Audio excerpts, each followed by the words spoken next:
નમસ્કાર વિદ્યાર્થી મિત્રો, શ્રી એસએન વિદ્યાલયના ઈ લર્નિંગ પ્રોગ્રામની અંદર ઉત્તમભાઈ રાજપર આપ સર્વે ધોરણ 11 કોમર્સના વિદ્યાર્થી મિત્રોનું હાર્દિક સ્વાગત કરું છું. આજે આપણે ચેપ્ટર નંબર 4 જે આમનું ચેપ્ટર છે એની અંદર નેક્સ્ટ વિડિયો લેક્ચર જોવા જઈ રહ્યા છે, એટલે કે આગળનો વિડિયો લેક્ચર જોવા જઈ રહ્યા છે. એની અંદર તમને આજે ઉદાહરણ નંબર 9 અહીંયા ગણાવવાનો છું. ઉદાહરણ નંબર 9 નીચેના વ્યવહારોની શ્રી અરુણ પારેખના ચોપડે આમનો લખો. પેજ નંબર છે 76. જો કોઈ ન ખોલ્યું હોય તો પ્લીઝ ખોલી લેજો. ઉદાહરણ 9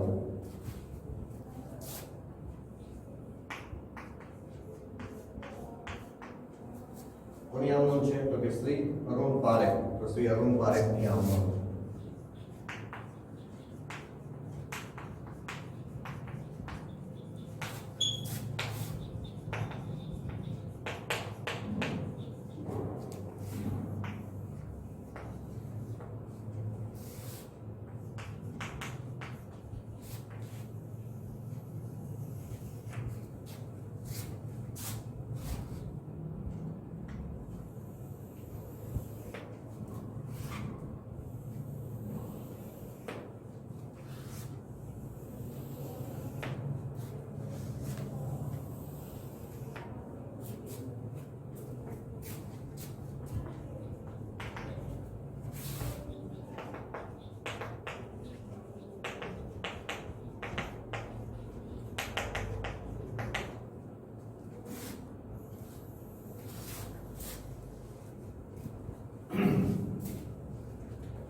પોઈન્ટ નંબર 1 2014 ઓગસ્ટ 1 તારીખ 2014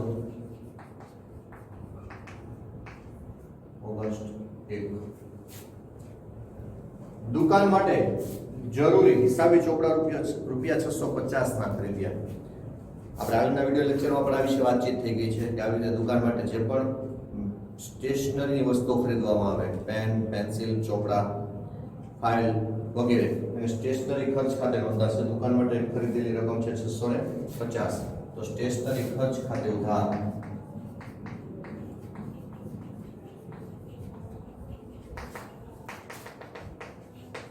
તે રોકડ ખાતે જમા.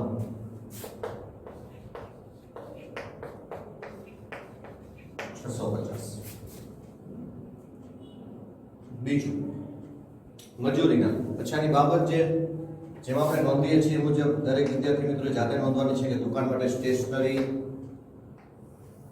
નો ખર્ચ થયો હતો, તો દુકાન માટે ચોપડા ખરીદ્યા તેના. ત્યારબાદ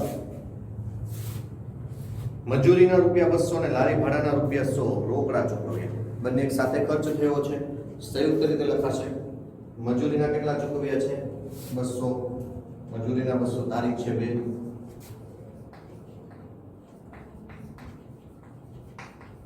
મજૂરી ખર્ચ ખાતે ઉધાર લખો. મજૂરી ખાતે ઉધાર લખો. રકમ છે 200. લારી ભાડું, લારી ભાડા ખર્ચ ખાતે ઉધાર 100. આ જે ઉધાર કેટલું છે રકમ રોકડમાં જશે તે રોકડ ખાતે જમા 300.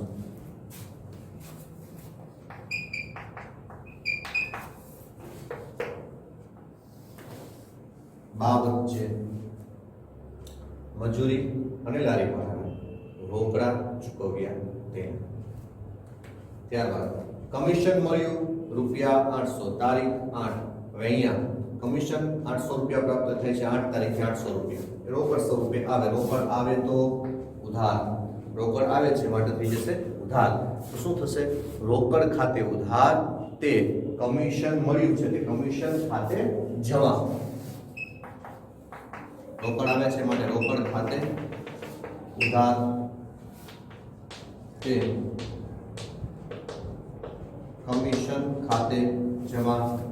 રકમ પણ સુટેબલ હતી 800. આપણને 8 તારીખ અને 800 ભેગા આપ્યા હતા.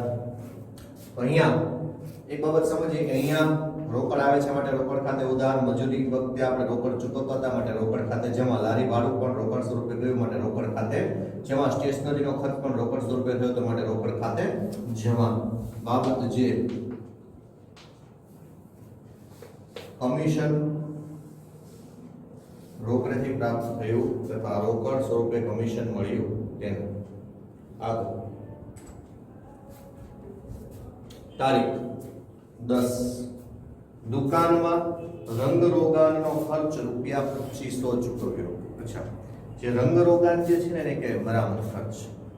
સમયાંતરે આપણા ઘરની અંદર પણ આપણે જોઈએ છીએ કે રંગરોગાન થતું હોય, ઘરની અંદર પણ નાના મોટા સમારકામ થતા હોય, સમયાંતરે થાય, 5 વર્ષે 10 વર્ષે જે પણ જરૂરિયાત મુજબ થતું હોય. અહીંયા પણ દુકાનની અંદર રંગરોગાનનો ખર્ચ થયો ₹2500 જે થયો એ ચૂકવ્યો. તારીખ 10 ના રોજ આ 2500 ચૂકવ્યો છે એને કહીશું મરામત ખર્ચ ખાતે ઉધાર.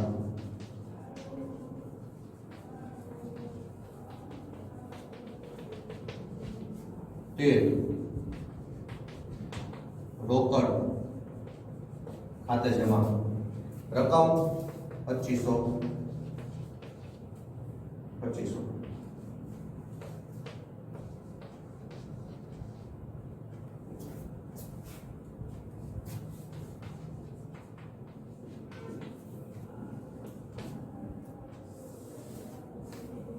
બાબત છે દુકાનમાં રંગરોગાનનો ખર્ચ થયો તેના. તારીખ 20 વીજળી બિલ ₹1800 ચેકથી ભર્યું.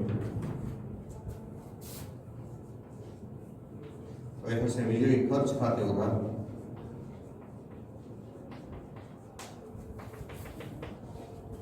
તે કઈ સ્વરૂપે ભર્યું છે તો કે તે ચેકથી ભર્યું.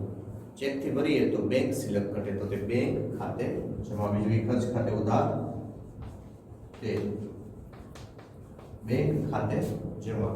રકમ કેટલી હતી તો કે 1800. વીજળી બિલ માંથી 1800.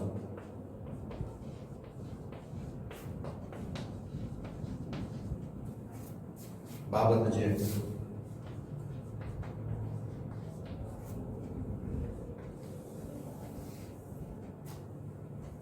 દુકાનનું વીજળી બિલ ચેકથી ભર્યું તેના, અથવા તો વીજળી બિલ ચેકથી ભર્યું તેના. હવે દુકાનનું બોલ્યો તો તમને પેલો વિચાર રાખશે ભાઈ ઘરનું ના હોઈ શકે. ના બેટા, ઘરનું હોય તો અંદર સ્પષ્ટ લખ્યું હોય તો દુકાનના ચોપડામાં હિસાબ ખાલી વીજળી બિલથી ન લખ્યું હોય તો એ વ્યવહાર હોય. ઘરનું વીજળી બિલ ₹1800 ચેકથી ભર્યું તેના. આ શબ્દ ભાઈ પ્રોફિટ. આગળ દુકાનના ઉદ્ઘાટન પ્રસંગે ચા પાણી અને નાસ્તાના ₹1200 ચૂકવ્યા. આપણા પોઈન્ટ આવી ગયો. આવો એક જ વખત આ ખર્ચ થતો હોય જેને પરચુરણ ખર્ચ સ્વરૂપે આપણે નોંધવાનો છે. પૂજા કરાવી હોય, ચા પાણી નાસ્તો કરાવ્યો હોય, આ પરચુરણ ખર્ચ કહેવાય. તારીખ છે 25. ઓકે, અહીં આપણે સાઈડમાં દોરી લઈએ.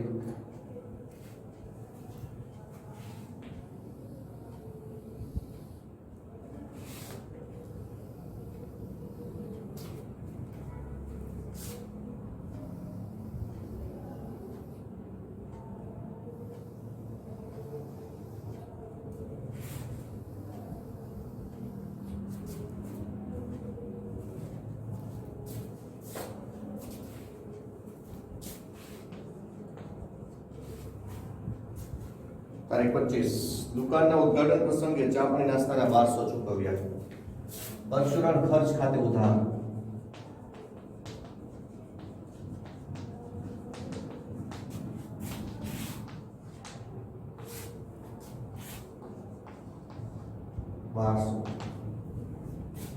તે રોકડ ખાતે જમા 1200. પરચુરણ ખર્ચ ખાતે ઉધાર 1200 એ રોકડ ખર્ચ કે રોકડ ખાતે જમા 1200. રોકડ ધંધામાંથી જાય છે. અહીંયા બાબત છે દુકાનના ઉદ્ઘાટન પ્રસંગે ચા પાણી નાસ્તાનો ખર્ચ ચૂકવ્યો તેના. બરાબર. તારીખ 30 દલાલીનો ₹900 ચેક મળ્યો. અચ્છા 30 તારીખ દલાલીનો ચેક મળે છે. ચેક જે મળે એ રકમ ક્યાં જમા થઈ જશે? તો કે બેંકમાં થઈ જશે. એટલે કે બેંક સિલકમાં વધારો થાય. બેંક સિલકમાં વધારો થાય તો બેંક ખાતે ઉધાર, બેંક સિલક વધે તો ઉધાર અને ઘટે તો જમા. તો અહીંયા બેંકમાં એ ચેક જમા થયો છે, ચેક મળ્યો તો આપણે બેંકમાં જ કર્યો હોય. તો શેનો હતો ચેક? તો કે દલાલીનો ચેક હતો. બેંક ખાતે ઉધાર,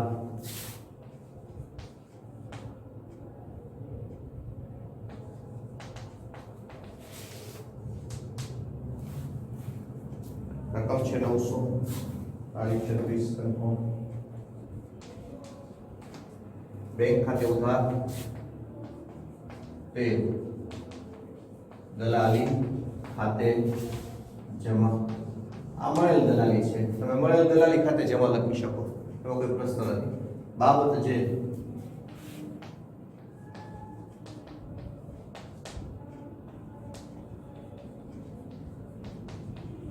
દલાલીનો ચેક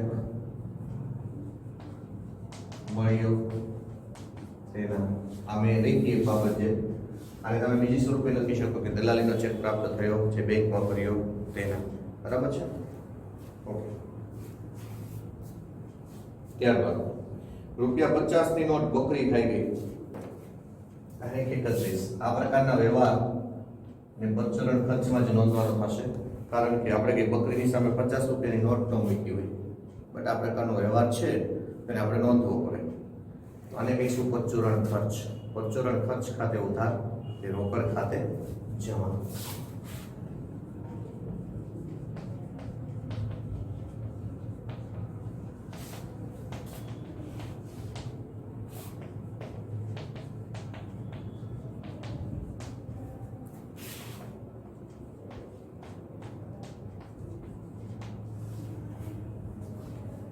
બાબત જે ₹50 ની નોટ બકરી ખાઈ ગઈ તેના. આ પ્રકારના વ્યવહાર ફક્ત સમજવા માટેના હોય છે મિત્રો.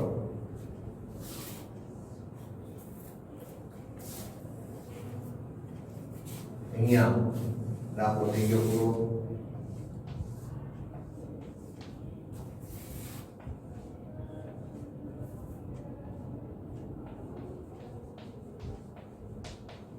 કુલ સરવાળો, અહીંથી તમારે કુલ સરવાળો એનો નોંધવાનો છે. બરાબર. હવે આ તો રેગ્યુલર આપણે ગયેલો દાખલો છે, એટલે આમાં કે જાજો તમને સમંજસ નહીં પડે. આપણે જોઈએ એના પછી ઉદાહરણ નંબર 10.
નીચેના વ્યવહારો પરથી પ્રેરણાના ચોપડામાં આમ લખો તો કે શ્રી પ્રેરણાની આમ.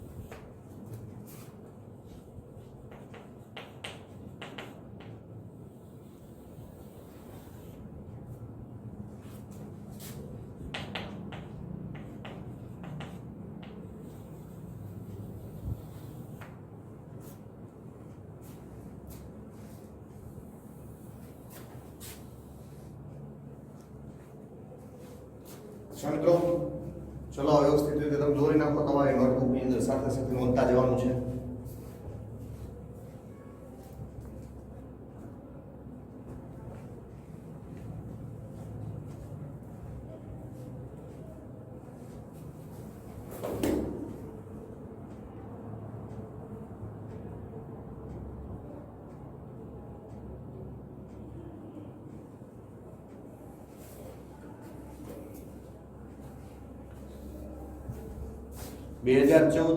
માર્ચ 1. પણ આની અંદર જે છે ને પોઈન્ટ એવા છે કે ઘાલખાત અને ઘાલખાત પરતના વ્યવહારો આવ્યા છે.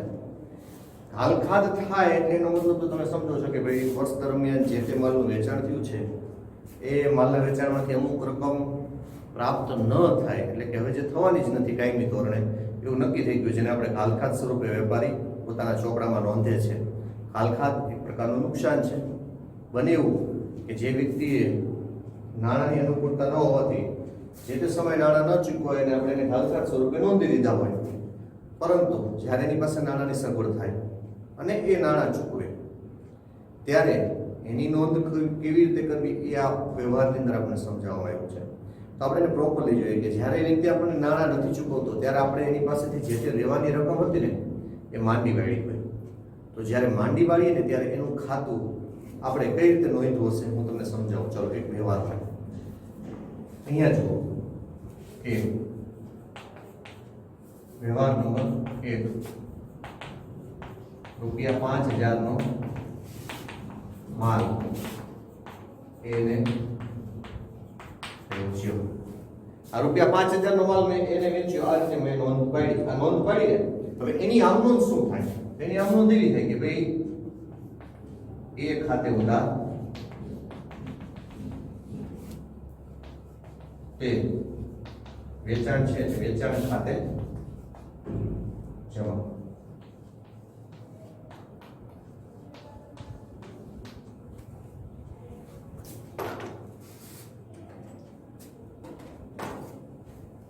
બરાબર. હવે આ જ સમય એના પછી થોડા સમય બાદ આપણને એ નાણાં નથી ચૂકવતો, તો એ પૈસા નથી ચૂકવા એવું આપણે લખીએ તો કે એ પાસેના લેણા હવે મળી શકે તેમ નથી, એ આપણને પૈસા ચૂકવી શકે એમ નથી, કે એ પાસે લેણાની રકમ ઘાલખાતી વોટેવર જે શબ્દ છે, પણ એનો અર્થ એવો છે કે નાણાં પ્રાપ્ત થતા નથી. જો નાણાં પ્રાપ્ત ન થતા હોય તો એ થશે ઘાલખાત. ત્યારે આપણે શું નોંધીશું તો કે એ પાસે જે લેવાની રકમ હતી હવે એ પાસેથી મળવાના નથી, તો એનું ખાતું જે આપણે ઉધાર કર્યું તો એ જ રકમથી એનું ખાતું શું કરવું પડશે? જમા. અથવા તો જે રકમ ઘાલખાત થઈ હોય એ રકમથી આપણે જમા કરવું પડશે. તો માનો કે એ પાસેથી 5000 રૂપિયા નહોતા મળ્યા એટલે 5000 રૂપિયાથી એનું ખાતું અહીંયા કરવું પડશે જમા. તો આમ નોંધ શું થશે તો કે જ્યારે નાણાં પ્રાપ્ત નથી થતા ત્યારે આપણે ઘાલખાત થાય છે તો આપણે લખીએ છીએ ઘાલખાત ખાતે ઉધાર 5000 તે એ ખાતે જમા 5000. ઘાલખાત ખાતે ઉધાર 5000 તે એ ખાતે જમા 5000. એટલે કે અહીંયા એ પાસેની લેણી રકમ પ્રાપ્ત થઈ શકે એમ નથી. જ્યારે એનું ખાતું આપણે વેચાણ કર્યું હતું ત્યારે ઉધાર કર્યું હતું, હવે એ નાણાં ચૂકવી શકે એમ જ નથી, ત્યારે એનું ખાતું જમા કરી દઈશું. બીજું એવું બને કે આપણે એવું કહ્યું કે એ પાસેના લેણા પૈકી ₹3000 મળ્યા જ્યારે બાકીની રકમ મળી શકે એમ નથી. જો આવું કહ્યું હોય આના અથવામાં આવો પણ પોઈન્ટ હોઈ શકે કે એ પાસેના લેણા પૈકી ₹3000 મળ્યા જ્યારે બાકીની રકમ મળી શકે તેમ નથી. બાકીના મળે એમ નથી એને પોઈન્ટ જોઈએ કે માનો એ પાસેથી કેટલા મળ્યા? 3000 મળ્યા, તો રોકડ ધંધામાં આવી ગઈ, રોકડ ખાતે ઉધાર એ 3000 આપી દીધા છે, બરાબર. 5 માંથી 3 આવી ગયા. બાકીના તો કેટલા વધ્યા? તો કે 5 માંથી 3 બાદ કરીએ તો બાકીની રકમ વધે 2000, જે મળી શકે એમ નથી. ન મળે તો એને કહીશું ઘાલખાત. તો લખીશું ઘાલખાત ખાતે ઉધાર 2000 તે હવે આપણે કોની પાસે લેણા હતા? એ પાસેના, જે મળી શકે એમ નથી. તો તે એ ખાતે જમા 5000 માંથી 2000 રૂપિયા એ નહીં આપે, 3000 રૂપિયા આપી દીધા, તો 2000 ની થઈ ગઈ હાલ ખાત. બરાબર મિત્રો? હવે સમયાંતરે એ પાસે જો નાણાં પ્રાપ્ત થાય છે અને એ આવીને એમ કે છે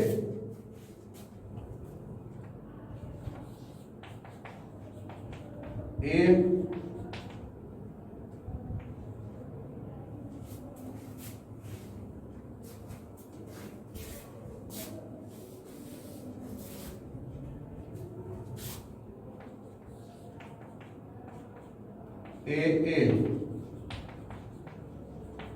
હાલ ખાતની રકમ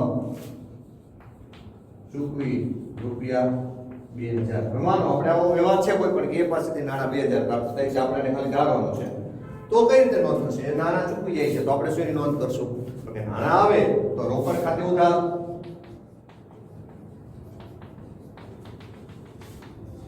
$2000.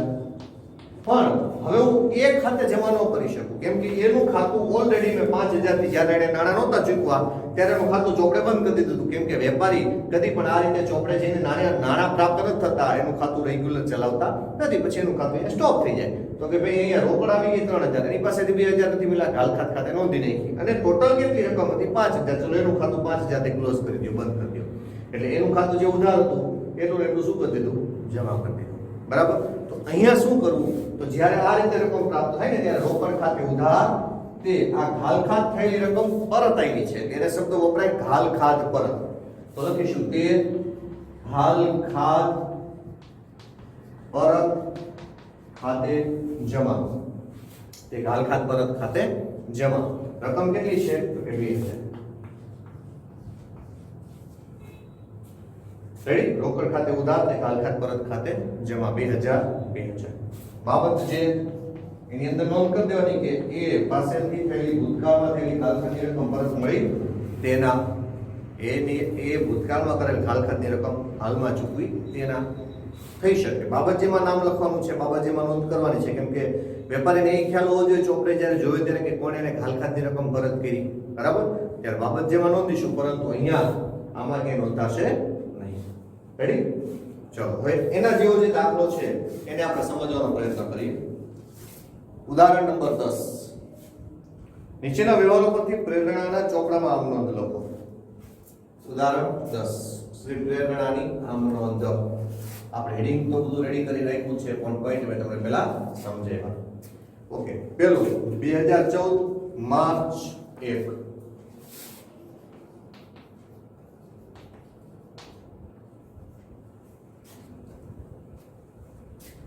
વિશાલ નાદાર જાહેર થવાથી તેમની પાસે લેણી નીકળતી રકમ રૂપિયા 2000 વસૂલ થઈ શકે તેમ નથી. વિશાલ નાદાર જાહેર થયો અને એની પાસે જે લેણી નીકળતી રકમ હતી એ 2000 વસૂલ નથી થઈ શકે એમ. એટલે એનો મતલબ એવો થયો કે વસૂલ નથી થઈ શકે એમ મતલબ એની પાસેથી પ્રાપ્ત થવાના નથી. તો બીજા શબ્દોમાં એને કહેવાય ઘાલખાત. બરાબર છે? અહીંયા એ નાદાર જાહેર થાય છે, નાદાર જાહેર થાય ત્યારે એની પાસે પ્રાપ્ત થવાની રકમ પ્રાપ્ત થવાની જ નથી એવું કહ્યું કે એની પાસે લેણી રકમ હતી એ મળવાની નથી. તો નથી મળવાની મતલબ શું થઈ ગયો? ઘાલખાત થઈ. આ શબ્દો સમજવાના છે. તો અહીંયા કેટલા રૂપિયા હતા વિશાલ પાસેથી લેણા? 2000. રકમ પ્રાપ્ત થવાની નથી. તારીખ 1. અહીંયા એ રકમ થઈ ગઈ ઘાલખાત. તો આપણે નોંધીશું ઘાલખાત ખાતે ઉધાર.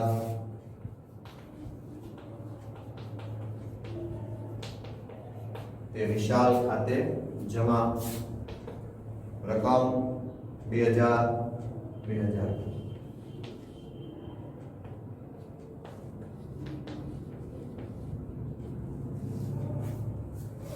બાબત જેમાં નોંધવાનું કે વિશાલ નાદાર જાહેર થવાથી તેની પાસેની લેણી રકમ પ્રાપ્ત થઈ શકે તેમ નથી તેના. ફરીથી કહું છું, વિશાલ નાદાર જાહેર થવાથી તેની પાસેની લેણી રકમ પ્રાપ્ત થઈ શકે તેમ નથી તેના. બીજું, તારીખ 5. પરમ પાસેથી રૂપિયા 3000 લેણા હતા, પરંતુ તેઓ નાદાર જાહેર થતા ફક્ત રૂપિયા 1800 વસૂલ થયા અને બાકીની રકમ માંડીવાળી. તો જુઓ પેલું લેણા કેટલા હતા 3000 મેં લખ્યું હતું ને એના જેવો સેમ પોઈન્ટ આવ્યો. વસૂલ થયા એ રોકડ ખાતે, નથી મળ્યા હાલખાત ખાતે ને અહીંયા જે તે વ્યક્તિ ખાતે રકમ જમા લઈ લેશું. તો પરમ પાસેથી રૂપિયા 3000 લેણા હતા પરંતુ તેઓ નાદાર જાહેર થતા ફક્ત 1800 વસૂલ થયા. 1800 વસૂલ થયા, તારીખ છે 5, તો રોકડ આવે છે. વસૂલ થયા મતલબ કે રોકડ સ્વરૂપે નાણાં ધંધામાં આવ્યા. રોકડ ખાતે ઉધાર 1800, બાકીની રકમ ઘાલખાત કહેવાય. તો ઘાલખાત ખાતે ઉધાર 1200 તે પરમ ખાતે જમા 3000. રોકડ ખાતે ઉધાર 1800, ઘાલખાત ખાતે ઉધાર 1200, તે પરમ ખાતે જમા 3000. અહીંયા બાબત જેતું નોંધણી થશે કે પરમ પાસેની લેણી રકમ રૂપિયા 3000 પૈકી ફક્ત 1800 પ્રાપ્ત થયા, બાકીની રકમની ઘાલખાત થઈ તેના. ફરીથી પરમ પાસેની લેણી રકમ રૂપિયા 3000 પૈકી ફક્ત રૂપિયા 1800 વસૂલ થયા જ્યારે બાકીની રકમની ઘાલખાત થઈ તેના. ત્યારબાદ ભૂતકાળમાં રોહનના માંડી વાળેલ ઘાલખાતના રૂપિયા 1500 પરત મળેલ છે. ભૂતકાળમાં રોહનના માંડી વાળેલ ઘાલખાતના કેટલા પરત મળ્યા 1500. અચ્છા, તારીખ 10.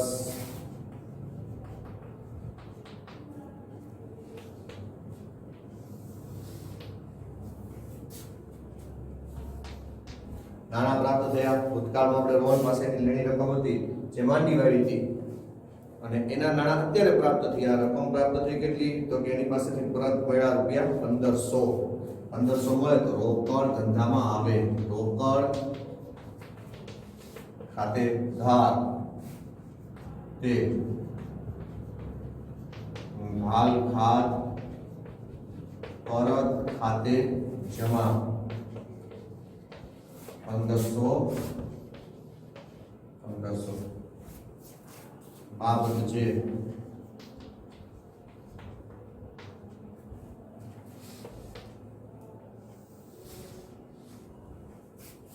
ભૂતકાળમાં માંડી વળેલ ઘાલખાત પૈકી રોહન પાસેથી રૂપિયા 1500 પરત મળેલ છે તેના.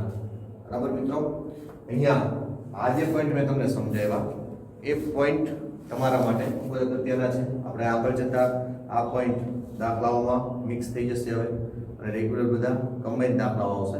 ઓકે, તો ચલો હવે આજના આ વિડિયો લેક્ચરની અંદર મેં તમને જે બે ઉદાહરણ સમજાવ્યા એ હતા ઉદાહરણ નંબર 9 અને ઉદાહરણ નંબર 10. આ બે ઉદાહરણ છે આઈ હોપ કે તમને પર્ટિક્યુલર સમજાઈ ગયા હશે. જય સ્વામિનારાયણ મિત્રો.